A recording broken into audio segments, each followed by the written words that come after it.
जब मैं 16 वर्ष की थी, मेरी बड़ी बहन सविता ने एक शिशु को जन्म देते हुए इस संसार को छोड़ दिया। सविता मेरे लिए सब कुछ थी।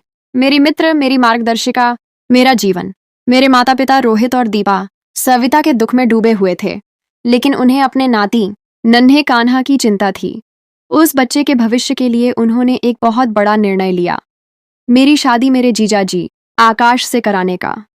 ये सुनकर मैं बहुत डर गई थी, क्योंकि वे एक बलिष्ठ हष्टपुष्ट पुरुष थे और मैं एक कोमल और कम उम्र की लड़की थी।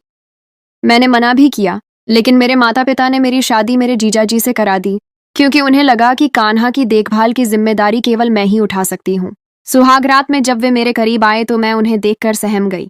वे कहने लगे, डरती क्यों हो? मैं तुम्हें कुछ नहीं करूंगा। मेरी गोद में मेरा छोटा सा भांजा कान्हा रोए जा रहा था। मैं स्वयं उस समय केवल 16 वर्ष की थी और समझ नहीं पा रही थी कि उसे कैसे शांत करूं। वह बस रोता जा रहा था और चुप होने का नाम ही नहीं ले रहा था। उसे गोद में बहलाते बहलाते मैं थक गई थी। मेरी माता दीपा सदमे से अपने कक्ष में पड़ी हुई थीं और उन्हें बार बार मूर्छा आ रही थी। मैं स्वयं भी एक बहुत बड़े दुख से गुजर रही थी, क्योंकि मेरी बड़ी बहन सविता बच्चे के जन्म के दौरान ही चली गई थी। लेकिन जब मेरा भांजा कान्हा चुप न हुआ तो मैं स्वयं भी रोने लगी। मेरी आवाज सुनकर पिताजी मेरे कक्ष में आ गए। मुझे उस बच्चे के साथ रोता देखकर वे कहने लगे, बेटी नम्रता, क्या हुआ? क्यों रो रही हो? मैंने कहा, पिताजी, ये बच्चा चुप ही नहीं हो रहा है, मैं इसे कैसे शांत करूं? मेरे पिताजी रोहित ने उस बच्चे को गोद में लिया और एक ठंडी आह भरी। वे कहने लगे, इसने भी तो आते ही अपनी माँ को खोया है, क्या कर सकते हैं? बड़ी मुश्किल से मैंने अपनी माँ और अपने भांजे को संभाला था। अंततः 8 दिन बाद धीरे धीरे मेरी माँ का स्वास्थ्य कुछ ठीक हुआ। फिर भी वे अपनी बेटी को याद करके बहुत रोती थीं, लेकिन उन्होंने अपने नाती को संभालना शुरू कर दिया था।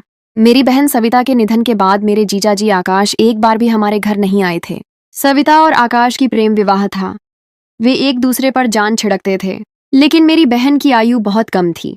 पहले तो माता पिता इस विवाह के बिल्कुल विरुद्ध थे। उनका कहना था कि अभी सविता की आयु कम है और वे अभी उसका विवाह नहीं करना चाहते। लेकिन सविता दीदी भी अपनी जिद पर अड़ गई थीं और उधर आकाश ने भी हमारे घर का पीछा नहीं छोड़ा था। इस प्रकार विवश होकर माता पिता को उन दोनों का विवाह कराना पड़ा, क्योंकि उन्हें डर था कि कहीं सविता भावनाओं में आकर कोई गलत कदम न उठा ले। लेकिन बच्चे के जन्म पर ही मेरी दीदी इस दुनिया से चली गई थी। उसकी किस्मत में इतनी ही आयु लिखी थी। 1 मास बीत गया था। अब तो बच्चे को मेरी गोद की आदत सी हो गई थी। जब आकाश हमारे घर आए, उस समय उनकी दाढ़ी बढ़ी हुई थी और आंखें लाल थीं। वे बस थोड़ी देर ही अपने पुत्र को गोद में लेकर प्यार कर सके थे। मेरी माँ कहने लगी, नम्रता अभी बहुत छोटी है, बड़ी मुश्किल से कान्हा को संभालती है, और मैं तो वैसे ही बीमार रहती हूँ। जब से सविता की मृत्यु हुई है, मुझे तो ऐसा लगता है जैसे किसी ने मेरे भीतर से आधी जान निकाल ली हो। आकाश कहने लगे, चाची जी, ये तो ईश्वर की इच्छा है, हम क्या कर सकते हैं? आप दोनों तो फिर भी एक दूसरे से कहकर अपना मन हल्का कर सकती हैं, एक दूसरे को हिम्मत दे सकती हैं। मेरे बारे में भी तो सोचें। खाली घर में मुझे सविता की आवाजें सुनाई देती हैं। मैं किस मन से वहां अकेला रहता हूँ, ये मैं ही जानता हूँ। आकाश का दुख अपनी जगह बहुत बड़ा था। मेरी माँ ने एक गहरी ठंडी सांस ली और कहने लगी, अभी तो छुट्टियां हैं, लेकिन छुट्टियों के बाद नम्रता की 12वीं कक्षा आरंभ हो जाएगी। बेटा, मैं छोटे बच्चों को संभालने के योग्य नहीं हूँ। जाने वाली तो जा चुकी है, तुम्हें अब जीवन में आगे बढ़ना चाहिए, दूसरा विवाह कर लो। ये सुनते ही आकाश के माथे पर बल पड़ गए थे। वे कहने लगे, चाची जी, आप ये कैसी बातें कर रही हैं? मैं सविता की जगह किसी को नहीं दे सकता, कभी भी नहीं। आप जानती हैं कि मैंने उससे कितना प्रेम किया है। मैं उसके नाम पर सारी आयु बिता सकता हूँ। मेरा बच्चा थोड़ा सा बड़ा हो जाए तो मैं उसे अपने साथ ले जाऊंगा। मेरी माँ कहने लगी, मैं जानती हूँ कि तुम सविता जैसा प्रेम किसी और से नहीं कर सकते, लेकिन तुम्हारे बच्चे को तो माँ की आवश्यकता है ना? आकाश कहने लगे, क्यों? क्या उसकी मौसी उसे नहीं पाल सकती? नम्रता तो अभी छोटी है, केवल 16 वर्ष की है। आपको कौन सा अभी उसका विवाह करा देना है? जब तक वह 22 वर्ष की होगी, मेरा पुत्र 5-6 वर्ष का हो जाएगा और फिर मैं उसे अपने साथ ले जाऊंगा। लेकिन मेरी माँ कहने लगी, बेटा, अब तुम्हें भी जीवन में आगे बढ़ना चाहिए। अगर तुम्हारा पुत्र कान्हा नम्रता का आदी हो गया तो वह किसी दूसरी स्त्री को स्वीकार नहीं कर पाएगा। स्पष्ट है, आज नहीं तो कल तुम्हें दूसरा विवाह तो करना ही होगा। ये जीवन अकेले नहीं कटेगा। वे कहने लगे, मुझे विवाह करना ही नहीं है, न अभी और न फिर कभी। मेरी माँ ने समझाते हुए कहा, फिलहाल तुम्हारे हृदय में सविता का दुख ताजा है, लेकिन मैं जानती हूँ समय के साथ सब कुछ सामान्य हो जाएगा। कुछ मास बाद ही तुम विवाह कर लेना, ताकि तुम्हारे बच्चे को उसी लड़की की आदत हो जाए जो तुम्हारी पत्नी हो, अन्यथा बाद में बहुत मुश्किल हो जाएगी। अभी तो कान्हा छोटा है कि जिसकी गोद में डालोगी उसी की गोद की उसे आदत हो जाएगी, लेकिन जब बड़ा हो गया तो उसे नई स्त्री को स्वीकार करने में बहुत परेशानी होगी। मेरी माँ की बात आकाश को बुरी लगी थी। वे तुरंत उठकर चले गए और उसके बाद पूरे 4 मास बाद आए थे। कान्हा 5 मास का हो चुका था और अब तो मेरे बिना रहता ही नहीं था।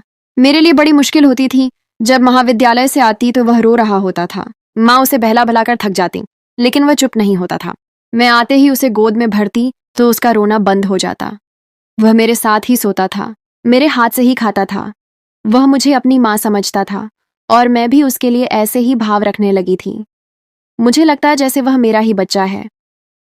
मेरी माँ बार बार आकाश को कहती कि अपने जीवन के बारे में सोचो, तुम्हारे बच्चे का विषय है, लेकिन वे पता नहीं क्या सोचे बैठे थे।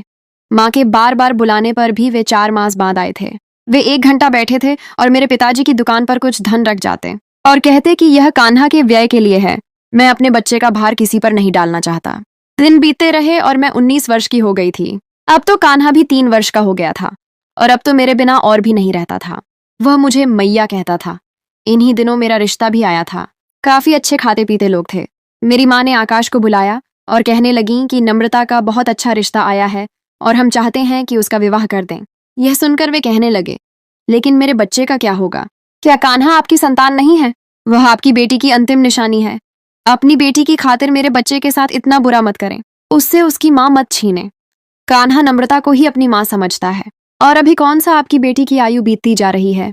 2-3 वर्ष और रुक जाए, तब तक कान्हा भी बड़ा हो जाएगा और बात को समझने लगेगा।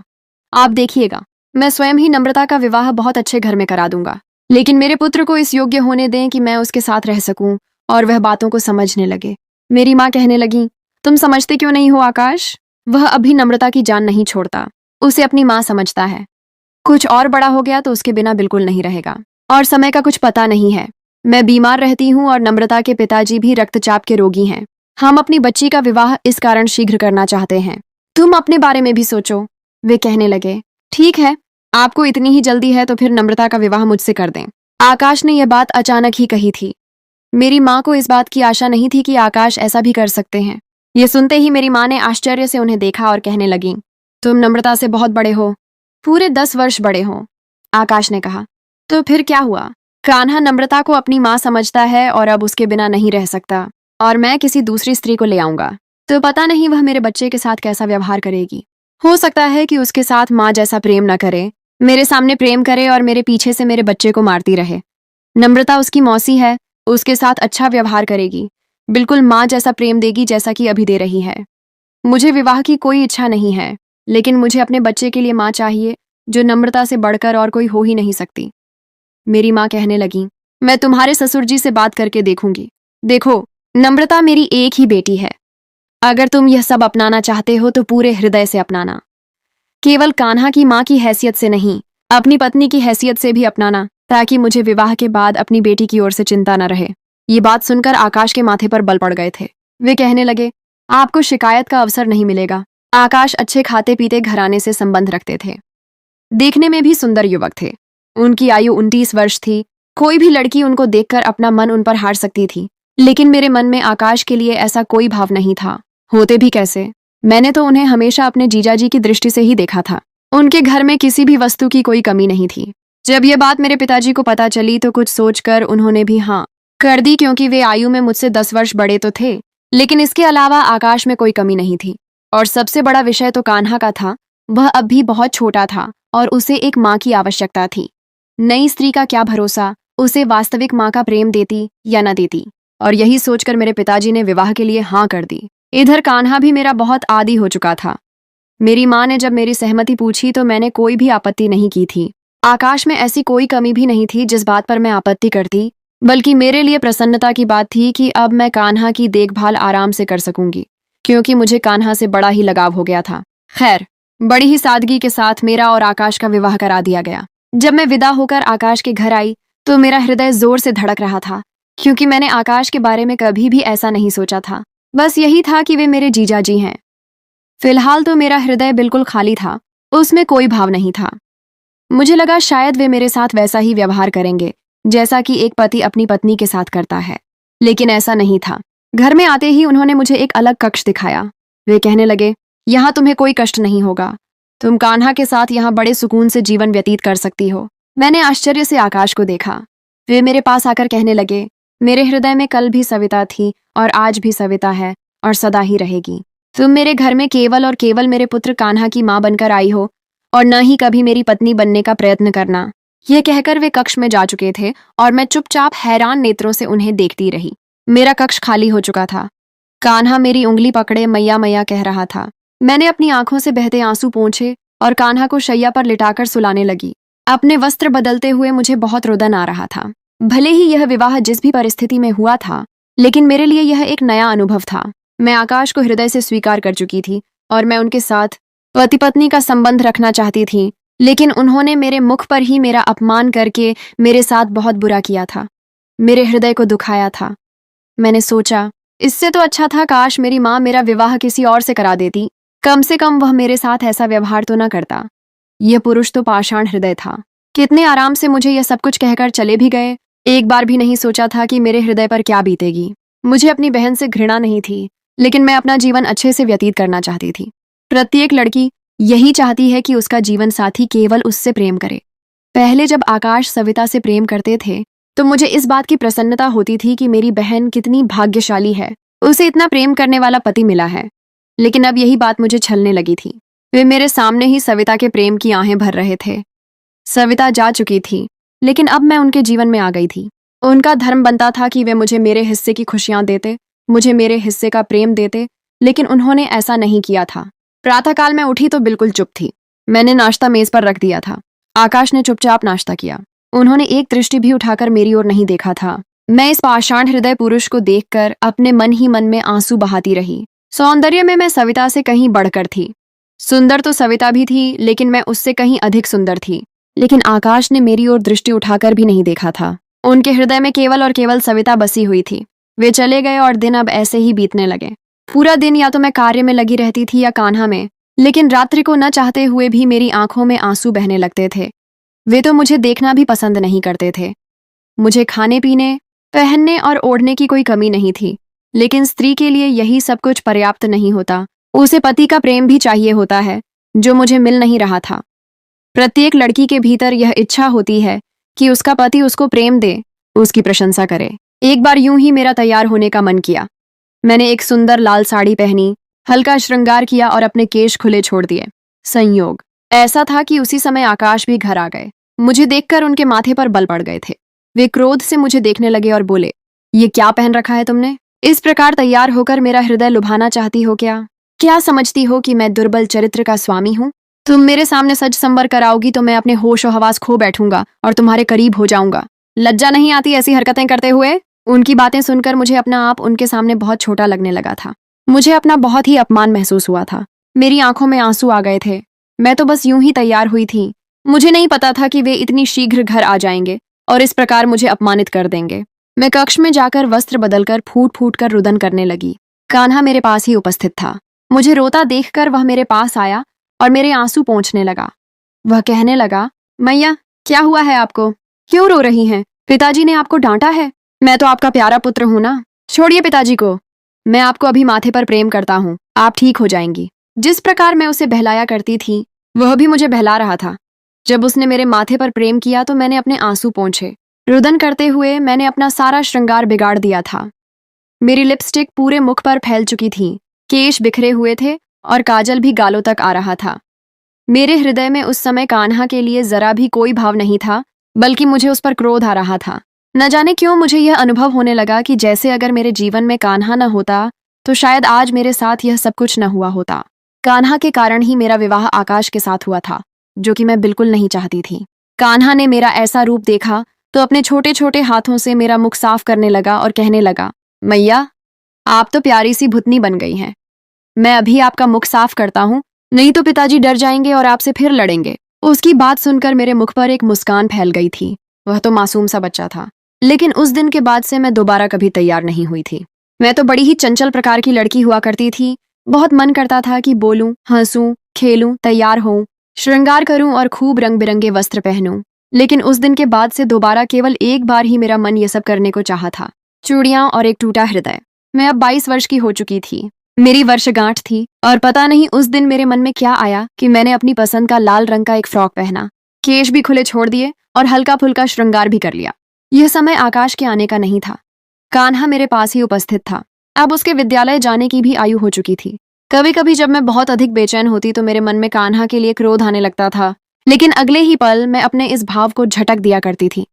ये तो मेरा भांजा है, मुझे मैया मैया कहता है। मैं बिल्कुल अपनी संतान की तरह इससे प्रेम करती थी। उसके पिताजी की सजा मैं कान्हा को क्यों दूं? उस दिन मैं तैयार बैठी थी जब कान्हा ने मोबाइल में मेरी तस्वीर बनाकर आकाश के नंबर पर भेज दी। मैं इन सब बातों से बिल्कुल अनभिज्ञ थी। बहुत समय के बाद मेरा शाही पनीर खाने को मन कर रहा था। मैं उठकर रसोई में चली गई और शाही पनीर बनाने लगी। हम दोनों माँ पुत्र बैठकर अभी भोजन ही कर रहे थे कि तभी क्रोध से आकाश घर में प्रवेश किए। मुझे इतना तैयार देखकर अगले ही पल उन्होंने अपना मोबाइल मेरे सामने रख दिया। वे कहने लगे, ये सब कुछ क्यों किया है? तुम्हें लज्जा नहीं आती? मैं वहां बैठक में व्यस्त हूं और तुम मुझे बार बार अपनी तस्वीरें भेज रही हो। मैंने कितनी बार तुम्हें समझाया है कि मेरे सामने इस प्रकार की हरकतें मत किया करो। तुम्हारी मेरी दृष्टि में कोई भी महत्ता नहीं है। तुम केवल और केवल मेरे बच्चे की माँ हो। मैं तो बस हक्की बक्की उनका मुख देखती रही, क्योंकि मुझे तो कुछ पता ही नहीं था। अगले ही क्षण उन्होंने मेरे बाजू को जोर से झटका दिया। मेरे हाथों में लाल कांच की चूड़ियां थीं जो मैंने बड़े ही मन से अपने वस्त्र के साथ मैच करके पहनी थीं। अगले ही पल उन्होंने मेरा हाथ मेज पर मारा। जोर से मेज पर हाथ लगने से चूड़ियां टूटकर इधर उधर बिखर गईं। कान्हा तो डरकर पीछे हट गया। कांच मेरी कलाइयों में चुभ चुका था और मैं बस सिसकियां भरकर रह गई। मुझे तो पता ही नहीं चला कि कौन सी तस्वीर आकाश के नंबर पर भेजी गई थी। वह तो कान्हा था जिसने अपनी नादानी में मेरी तस्वीर उसने अपने पिताजी के नंबर पर भेज दी थी। आकाश के क्रोध का निशाना मैं बनी थी। शायद तैयार होना, अपनी मनमर्जी के वस्त्र पहनना, अपनी पसंद का भोजन करना, सब कुछ मुझ पर वर्जित हो चुका था। मैं अपने कक्ष में बंद होकर कितनी ही देर तक अपने भावों और अपने अरमानों का गला घोंटकर रुदन करती रही। मेरी आंखों से आंसू बह रहे थे। उस रात एक पल के लिए भी मेरी आंखें बंद नहीं हुईं। कान्हा द्वार पर खड़ा रहा, लेकिन मैंने द्वार नहीं खोला। वह अपने पिता के पास ही सो गया। अगली सुबह जब मैं कक्ष से बाहर निकली तो मेरा व्यवहार बिल्कुल बदल चुका था। आकाश मुझे पलट कर देख रहे थे। उन्हें लगा शायद मैं कुछ बोलूंगी, कुछ शिकायत करूंगी या कान्हा के साथ बुरा व्यवहार करूंगी ताकि उन्हें मुझे डांटने का फिर से अवसर मिल जाए। लेकिन मैं बिल्कुल शांत थी। मस्तिष्क में केवल यही बात थी कि मैं केवल कान्हा की माँ हूँ और मेरा यहाँ कोई दूसरा कार्य नहीं है। मेरा कार्य यहाँ केवल कान्हा का ध्यान रखना और अपने पति की आवश्यकताओं को पूरा करना था। मैंने अपना मन तो कब का मार लिया था। सारा प्रेम, सारे भाव, सारे स्वप्न जो मेरी आयु की लड़कियां देखती हैं, मैंने देखना छोड़ दिए थे। बड़े प्रेम से मैंने कान्हा को नाश्ता करवाया। उसके बाद उसे विद्यालय छोड़ा। घर के सारे कार्यकलाप किए। मेरे जितने भी नए सूट थे, कीमती महंगे जोड़े जो मुझे मेरी माँ ने लेकर दिए थे, मैंने उन सबको जला दिया था। मैंने स्वयं पर अब ध्यान देना छोड़ दिया था। कई कई दिन तक मैं कंघी भी न करती थी। खैर, मैं कान्हा के साथ साथ आकाश की हर जिम्मेदारी निभाती थी। मैंने अब आकाश से बोलना ही छोड़ दिया था। कभी आवश्यकता होती तो बोल देती, अन्यथा अपने कार्यों में ही लगी रहती। मुझे यह चुपचाप कार्यों में लगा देखकर अब शायद आकाश को भी एहसास होने लगा था। कभी कभी वे मुझसे बात करने का प्रयत्न करते, लेकिन मैं बस हाँ में उत्तर दे देती। फिर उनकी हिम्मत ही नहीं होती थी मुझसे बात करने की। लेकिन अब मुझे इन सब बातों से अधिक भी फर्क नहीं पड़ता था। मेरे भाव तो कब के समाप्त हो चुके थे। कान्हा अब विद्यालय जाने लगा था। पढ़ाई में भी बहुत अच्छा था। अब जो समय बचता मैं उसकी पढ़ाई में व्यस्त हो जाया करती थी। न ही मुझे अपनी सुंदरता को बनाए रखने का शौक था और न ही सजने संवरने का। चूड़ियां क्या होती हैं, ये तो मैं भूल ही चुकी थी। कोई भी समारोह हो, कोई भी त्योहार हो, मैंने कभी संवर कर नहीं जाना था। नए पात्रों का परिचय और एक नया मोड़। इस बार जब दीपावली आई तो शायद आकाश ने यह बात नोट कर ली थी। वे जब कान्हा को बाजार लेकर गए तो मुझे भी चलने के लिए कहने लगे, लेकिन मैंने कार्य का बहाना बनाकर मना कर दिया। जब आकाश कान्हा के साथ वापस आए तो वे बड़े ही प्रसन्न थे। मेरे पास आए और एक भूरे रंग का लिफाफा मेरी ओर बढ़ा दिया। वे कहने लगे, यह मैं तुम्हारे लिए लाया हूं। ये कहते हुए वे कुछ हिचकिचा रहे थे। मुख पर लज्जा भी थी। मैं तो हैरान थी, इतने वर्षों में वे मेरे लिए अंततः क्या लेकर आए थे। मैंने अविश्वसनीयता से उनकी ओर देखा और फिर बिना किसी भाव के मैंने उसे खोलकर देखा तो उसमें कांच की लाल रंग की चूड़ियां थीं जो कभी मेरी पसंदीदा हुआ करती थीं। मैंने एक सरसरी सी दृष्टि चूड़ियों पर डाली और कहने लगी, यह आप किस लिए लाए हैं? आकाश मुझे आश्चर्य से देखने लगे। वे बोले, मतलब मैं अपने पुत्र की माँ के लिए लाया हूँ। लेकिन जब एक बार अपने हृदय के द्वार किसी पुरुष के लिए एक स्त्री बंद कर दे तो फिर वह चाहे जो मर्जी कर ले, स्त्री पिघलती नहीं है। बार बार अपमानित करने के बाद अगर पुरुष यह समझता है कि वह स्त्री को फिर से पहले जैसा कर देगा, तो यह उसकी सबसे बड़ी गलतफहमी है। मैंने वह चूड़ियों का लिफाफा आकाश को वापस थमा दिया और कहा, मुझे इनकी आवश्यकता नहीं है। वे आश्चर्यचकित होकर मेरे मुख की ओर देखने लगे।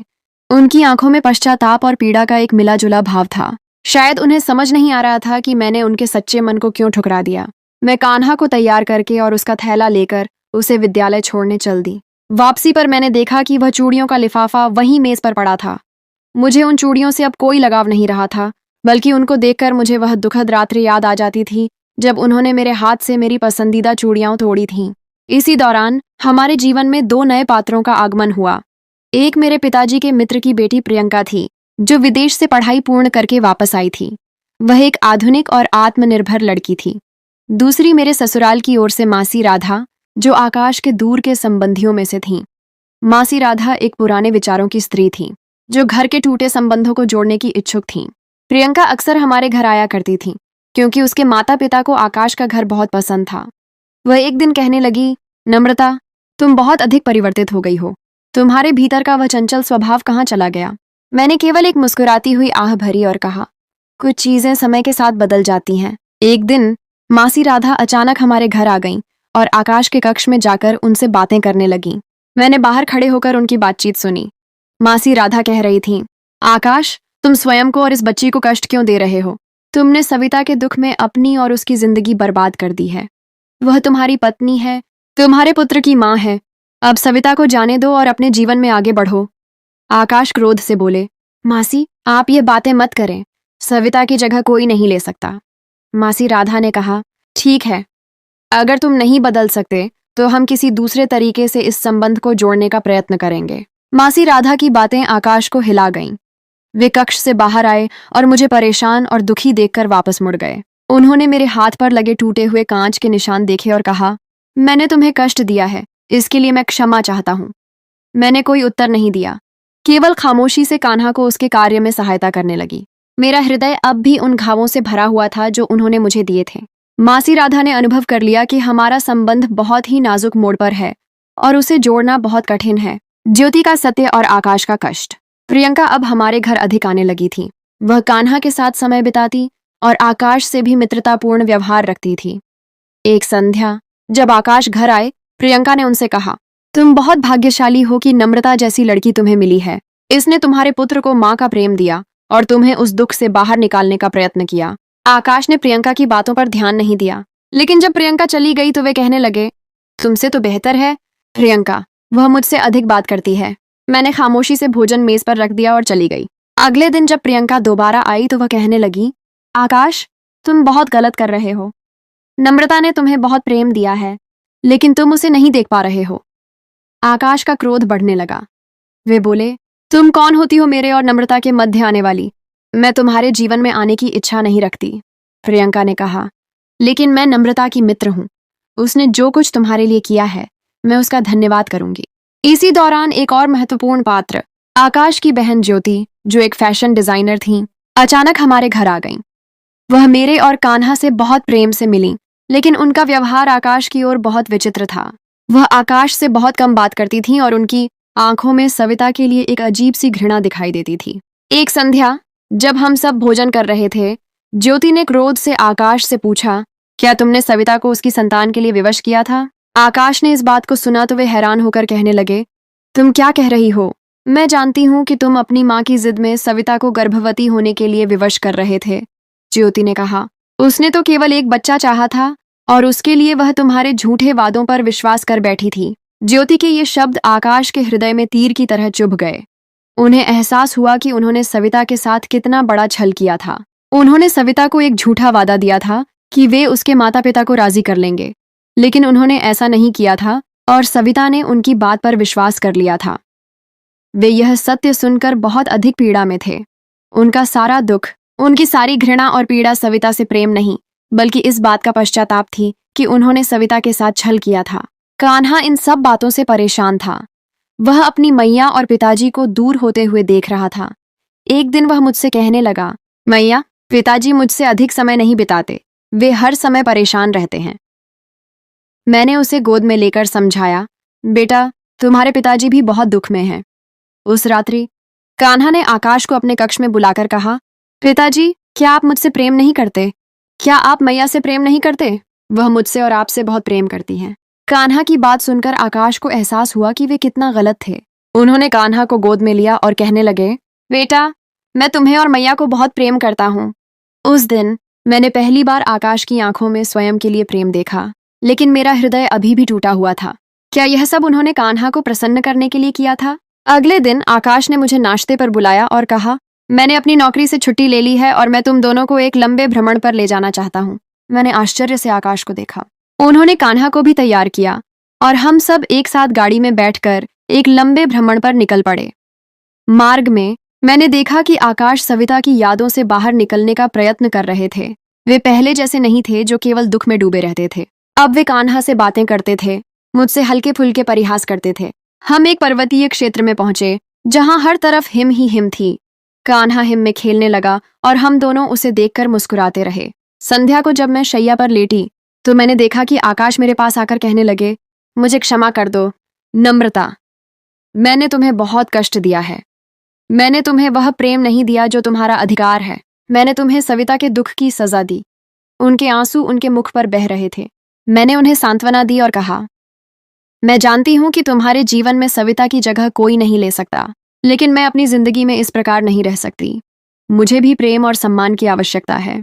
रात्रि के सन्नाटे में आकाश ने मुझे अपनी बाहों में ले लिया और कहा, मैं सविता को कभी भूला नहीं, लेकिन उसके जाने के बाद से मुझे अब यह एहसास हुआ है कि मेरे हृदय में तुम्हारे लिए एक नए प्रेम का स्थान बन गया है।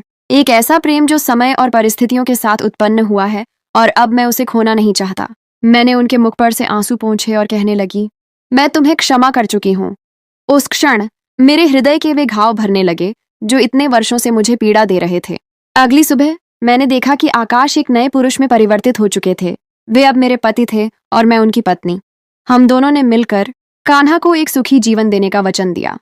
ज्योति का सत्य, प्रियंका की बातें और मासी राधा के सच्चे मन ने आकाश को विवश किया कि वे अपना हृदय खोलें।